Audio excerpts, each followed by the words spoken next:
Oh, Ariam, we hardly knew ye. But seriously, we hardly knew ye.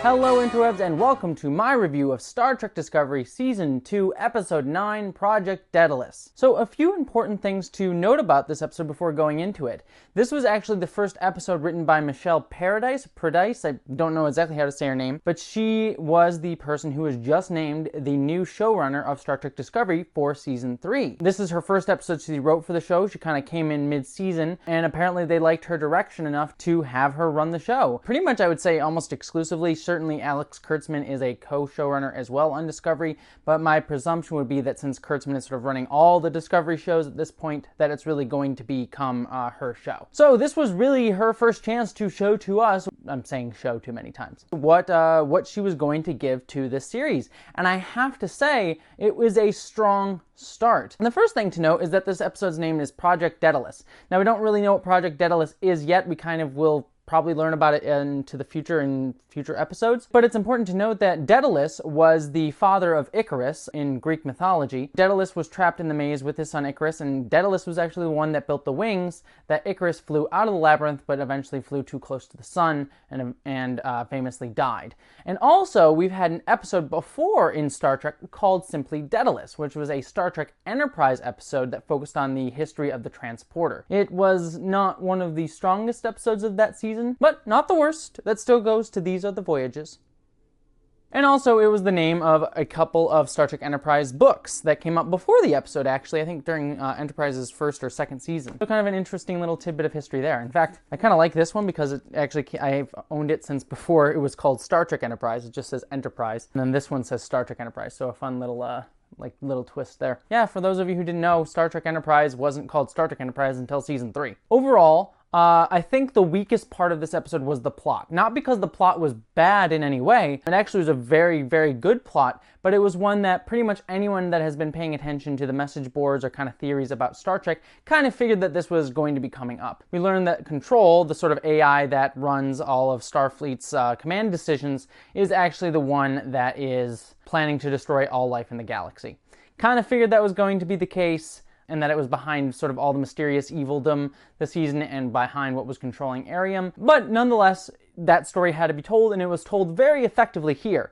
The problem is just everyone kind of knew that it was going to happen that way. You know, we knew we were going to get to Section 31 base. We knew kind of everyone was going to be dead. There was sort of like a 80-20% shot that Ariam was going to die. I mean, it was all fairly standard plot stuff. Nothing really surprised me this episode. What did surprise me, however, is how amazingly well-paced this episode is and how wonderful and rich all of the character interactions and moments were on this episode. While it kind of was, I don't even want to say lackluster on the plot side, it was just exactly what I expected. It was super strong in the minutia, in the details, which has actually been a problem that Discovery's had from the start. Like I said last week, is starting to show signs of change. This has me super encouraged because the first half of the season was produced with the old showrunners that ran Season 1, and I don't think that they were bad. I liked Season 1 and I liked the first half of Season 2, but there still was that tendency to have the show being, gotta make it super fast, no stops for breath or anything. And the past two episodes, and even a few beats throughout Season 2 so far, like the Saru supposed death scene in Episode 3 or 4, we've been getting these much smaller character moments that really help to fully flesh out who these people are. And I think that really works great. Sadly, in the form of Airiam, it comes a little bit too late, but it's still strongly done here and at least makes her death a little bit more effective and also helps to build out the world of Discovery's bridge crew in general. I also think one of the strongest parts about this episode was there were so many themes that managed to pay off and connect with each other. Like so many little bits and pieces in the episode were set up and then paid off by the episode's end and actually rung true to the characters. I think some amazing writing here in terms of character beats, which has been a downfall of Discovery, but the plot just sort of was exactly what we predicted it to be. Giving it to the writer, she did what she had to do. Like, we all knew that this was where the show was going and this is where the plot was going, so I don't really give it a knock against her. It's just I'm not going to be super enthused about it, if that's fair. So let's get into the nitty-gritty and give some of my finer thoughts on the episode. This one's going to be a little bit harder because everything kind of interconnects. It's not really separated plot lines going on, and I really like that. So Admiral Cornwell comes on to Discovery in secret because Discovery's on the run and wants to talk to Spock and learn about what actually happened. Now we see a really cool interview scene with her and Spock is just sort of laying down some of the plot.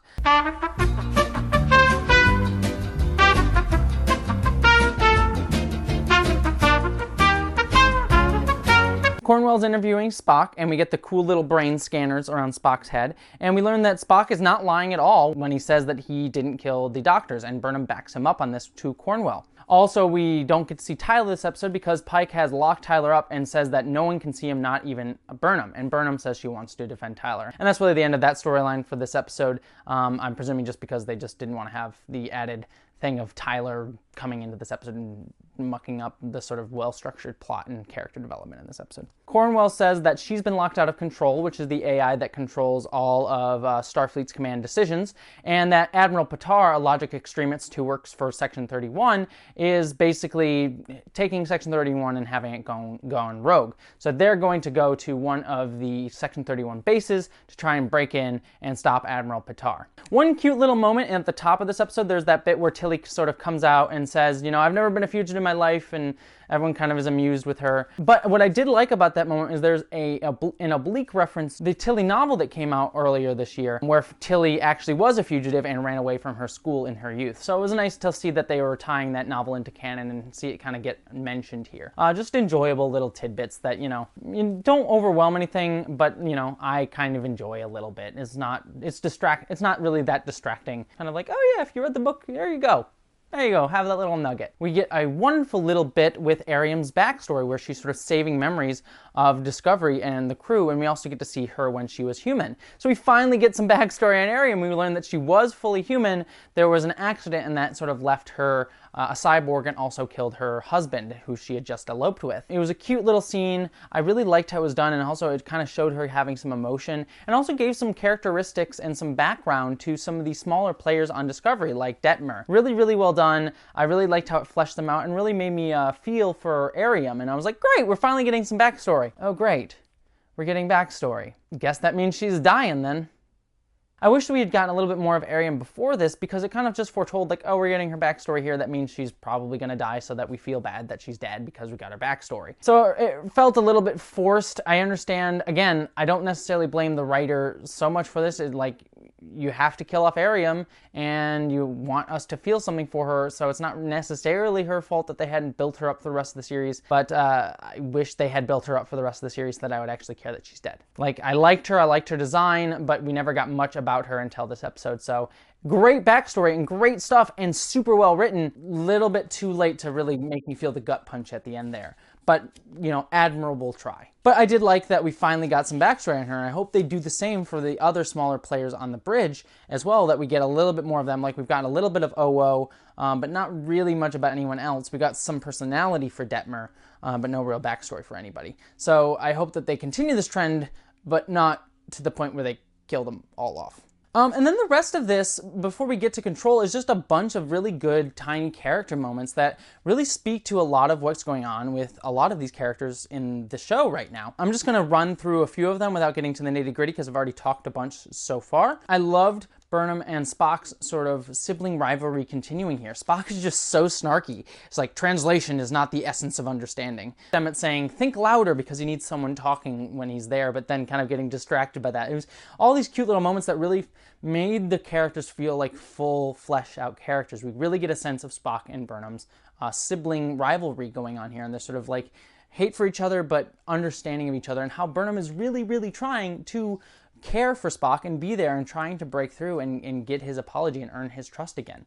So that when we go into Burnham's quarters, I also really liked the line where he said, you know, you're uniquely mundane. You have no personal effects. It was just like, damn, Spock, you are cold, but, you know, not wrong. And then the chess scene between Burnham and Spock, I think, was amazing. Because, again, it tied into so much that's going on in the episode. We sort of get Spock trying to have this sort of out-of-the-box thinking and doing some different moves, and Burnham Burnham kind of getting angry at him for that because he's not following what she thinks she should, and Spock rightly saying, "You don't know me well enough to know how much I've changed." It was just great little small interplay that really kind of spoke to who they were as characters, but then came up later in the episode thematically, like when we have Burnham telling Captain Pike that they should start doing different moves to introduce chaos and not follow logic when trying to get through the evil death mines.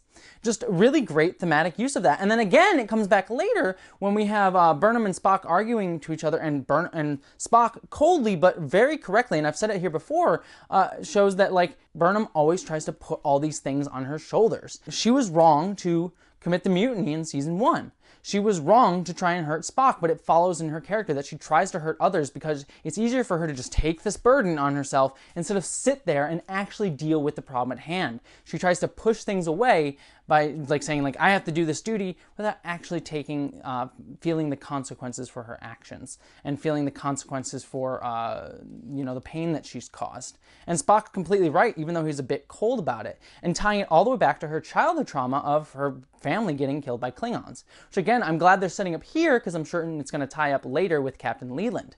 But again, that whole dynamic came up again thematically in the final scene of the episode where Burnham's talking to Airiam, and Burnham does not want to let Airiam die, and Spock says you have to do it. Pike says you have to do it. And, just Burnham trying so hard, it's like, I can't let this person die, and she can't be the one to let her out the airlock, and Non eventually being the one that does it. But it really goes to show her character about how she doesn't want to deal with grief. She avoids it like the plague because of her pain with her parents. And I just liked how this one scene with Spock and Burnham said so much about their relationship and where they are at, but also just tied back into the thematics of the episode and also made sense for Burnham's character overall. I don't know how anyone could say that Star Trek Discovery doesn't have good characterization, because as you can see in this episode, it's just, you see some really, really great thematic and character arcs that have been going on from the first episode of the series. This is something that Burnham has had since episode 1, and we're seeing it dragged through here and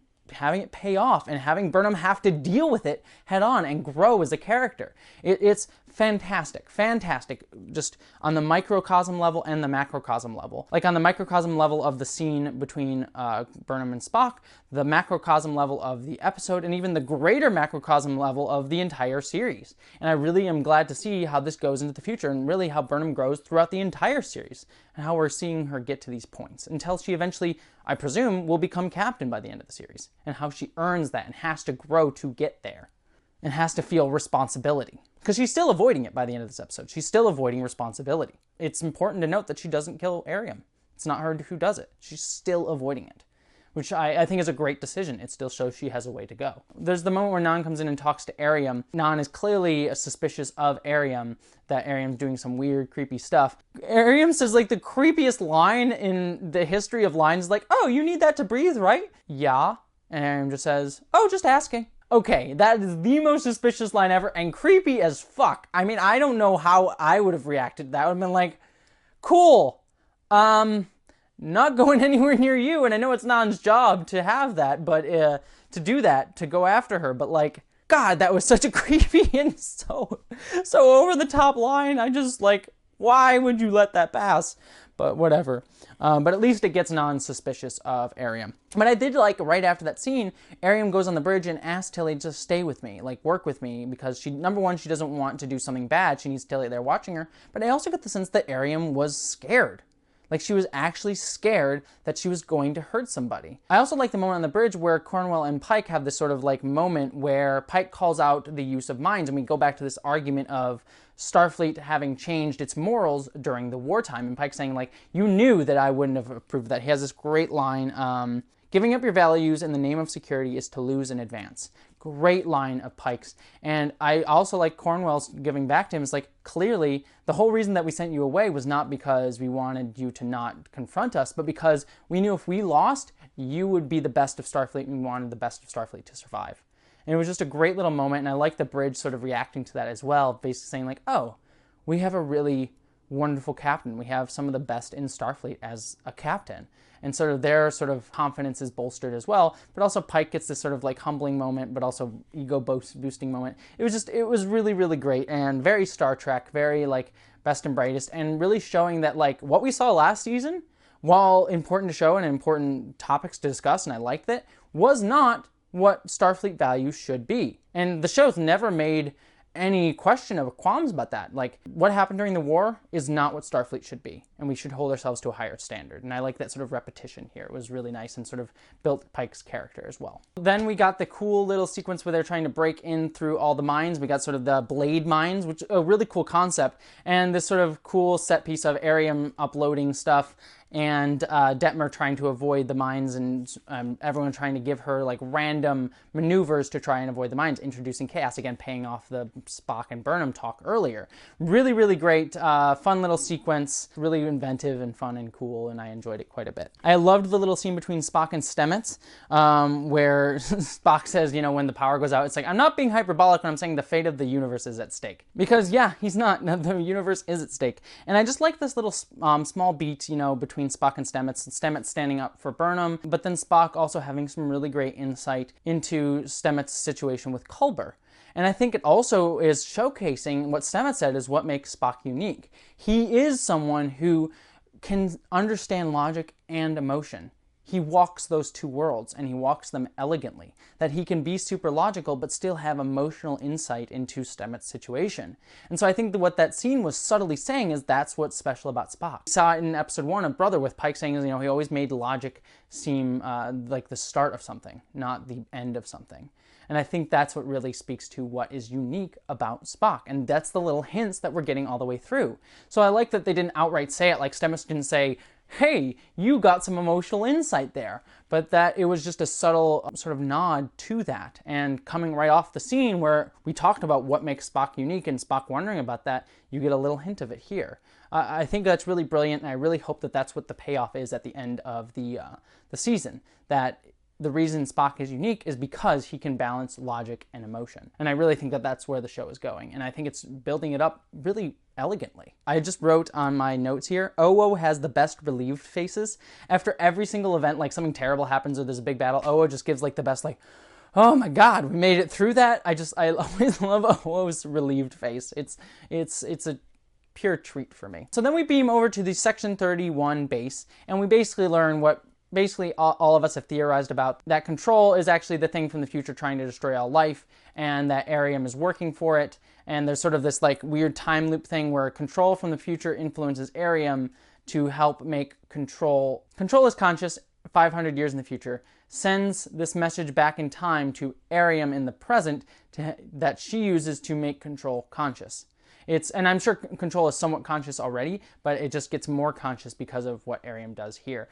So I kind of like that cool little time loop that plays out here. Oh, I also liked the floating bodies and blood in this episode. It was a nice little, I don't know if it was intentional or not, but a cool callback to Undiscovered Country with the floating blood in that, with the really bad CGI floating blood that I always loved since I was a kid in that movie. There's also a cool little creepy shot of Ariam behind Burnham that I really liked, where Ariam gets the red lights, and then you see Burnham moving forward, and Ariam sort of creepily in the background and moving off to the side, and then we get a jump scare.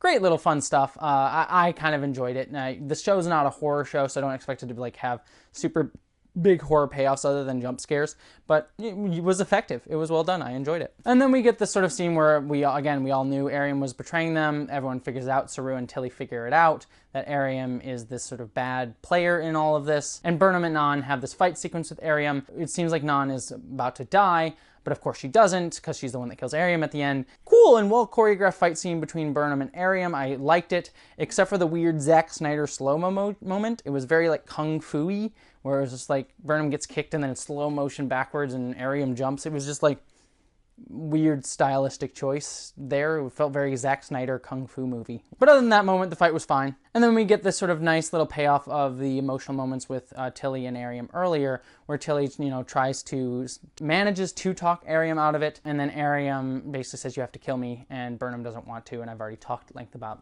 why I think that's a great decision, that Burnham actually didn't do it in that moment.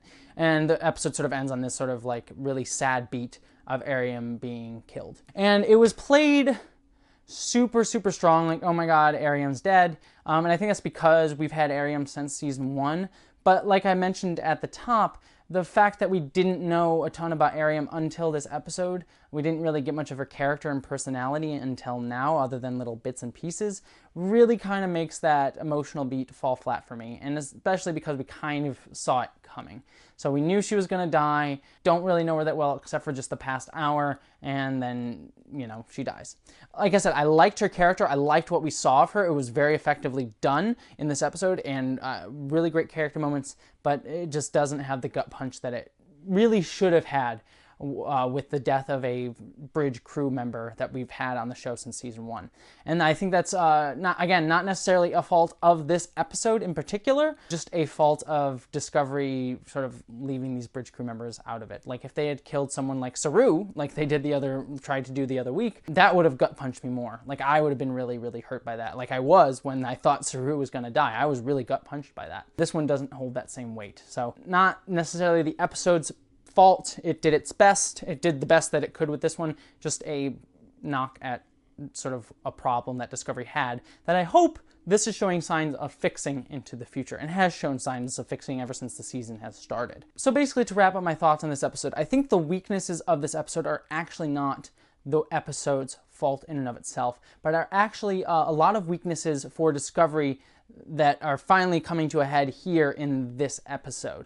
This episode was very well written, had some great character moments and beats that I really, really loved, but, you know, the fact that the plot was somewhat predictable, and the fact that we just killed off a character who we hadn't really known until this episode are really faults of Discovery in general. Sometimes its plots are a bit too telecast, and sometimes its characterization of some of the minor players is non-existent. That being said, what this episode does show to me is that there is a really, really bright future for Discovery moving forward. We have our new writer and new showrunner writing this episode, and if that's an indication of what's to come, I am super, super pumped. This really shows a really good foundation for Discovery moving forward, where we do get those small character moments, where we do get these really, really wonderful payoffs that work well thematically and aren't just based on plot twists, but actually try to have emotion built into it as well. I'm not saying that I hated Discovery Season 1 or the beginning of Season 2. I really, really loved it, but there was some growing pains going on there,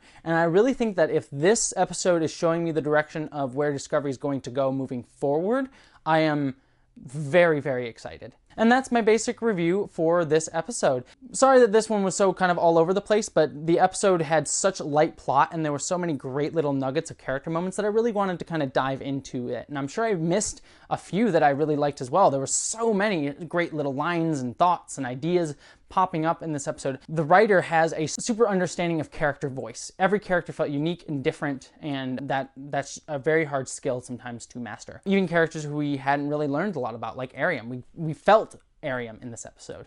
I felt that she was a fully formed character, even though she was only in this one episode. Super excited for Star Trek Discovery going forward, if this episode's any indication. And that's it for this review. Thank you so much for watching. So if you liked this video, please consider checking out my channel. I do reviews of Star Trek Discovery every week, just like this, and I release a new video every Friday focusing on some element of geek culture, mostly Star Trek, but not always Star Trek, and how LGBT issues relate to the nerd world. If any of that sounds interesting to you, please consider giving my channel a subscribe. And until next time, live long and prosper.